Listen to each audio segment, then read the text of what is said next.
Hi humans, Walter Jackson here from the Five Jacksons Journey.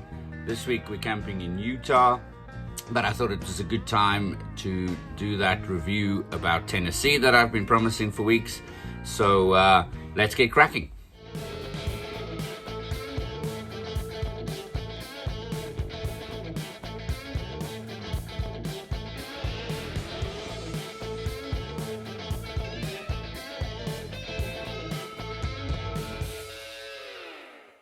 Tennessee is a southern state known as the Volunteer State because they sent so many soldiers to the Battle of New Orleans in 1812. It is surrounded by 8 other states, Kentucky, Virginia, North Carolina, Georgia, Alabama, Mississippi, Arkansas, and Missouri.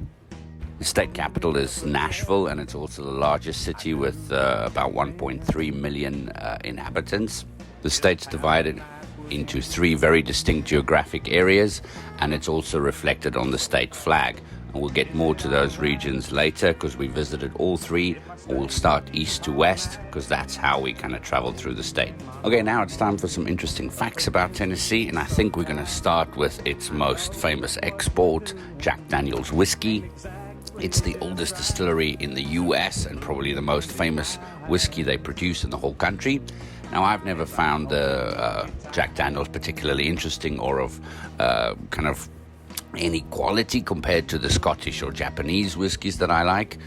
But what is very interesting is that it's made in a town called Lynchburg, and the whole county, Moore County, has never abolished prohibition. So you're not actually allowed to consume alcohol in this county. So think Walter White cooking and selling meth, but never touching the stuff himself. Now, an interesting quirk or the height of hypocrisy, I'll leave that up to you to decide, but just a very interesting fact. The Great Smoky Mountains is the most visited national park in the US, seeing well over 10 to 12 million people every year. There are more horses per capita in Shelby County than any other county in the US. Some famous people to come from Tennessee: Miley Cyrus, Morgan Freeman, Megan Fox, Dolly Parton, Tina Turner, Johnny Knoxville, and some guy called Justin Timberlake. Don't know who he is. The towns of Gatlinburg and Pigeon Forge are very touristy and quite beautiful. Lots to do for the kids, for the family. But we were there to ski, so every morning we would just jump on the tram that took you up the mountain. It takes about 5 minutes, and you have a beautiful ride up to get to the ski area. We only had good weather for one day. The rest of the time it was kind of cloudy, which is, I guess, why they call it the Smoky Mountains. The Gatlinburg ski area was our first stop in our tour for the winter season this year, trying to ski 7 states. We're quite beginners. It was the first time we took the kids skiing in the US, so we were only going down the kind of smallest slope. There wasn't a lot of area to ski, but it was perfectly good enough for our skill level. And we went down the mountain really slowly, and we were just trying to practice our turns. But it was a fantastic time. We really enjoyed our time in Gatlinburg, and it was a really stunning area to go and ski. The only other things we did in the area was I took the kids for mini golf, and we drove through the Smoky Mountain National Park. We saw some animals, a few really beautiful waterfalls, and on our last stop we just stopped in Knoxville for a couple of hours, and we just walked around. It was quite a nice town. In Nashville, we stayed at a really peaceful, quiet resort. It was really a great place to camp, and there was lots of things to do around for all of us. Max, you could go jogging.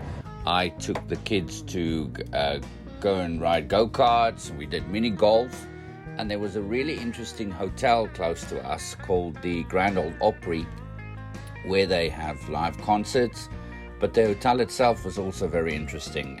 It had a indoor river, beautiful gardens. You could walk around for hours or take a boat ride on the indoor river. It was really beautiful to see.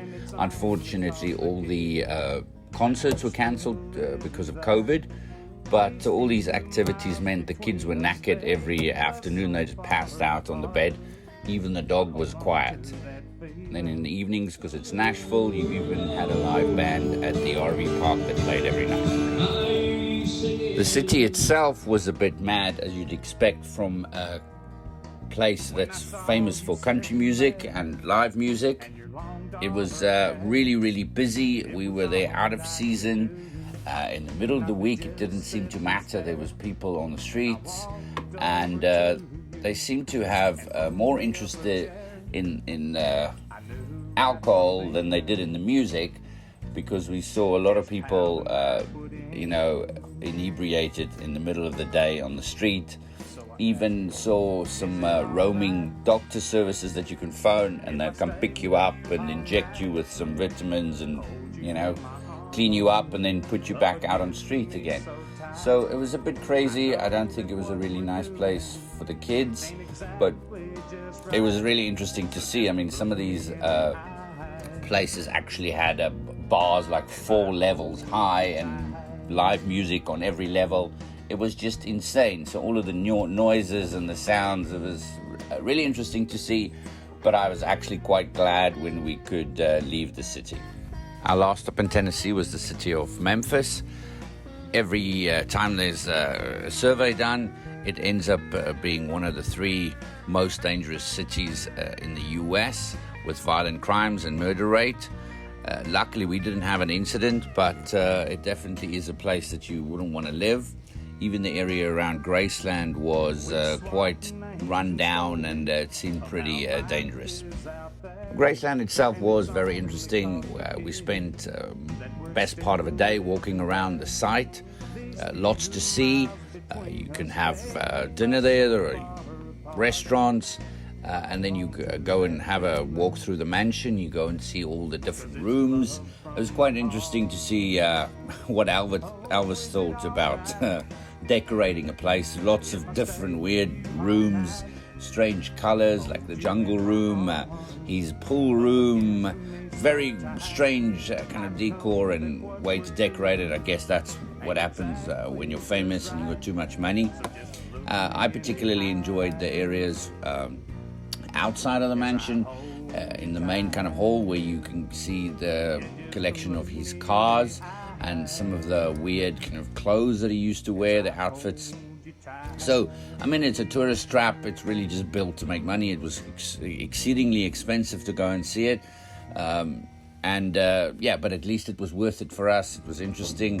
We got to see even kind of the jets or 2 planes that he owned and flew around in.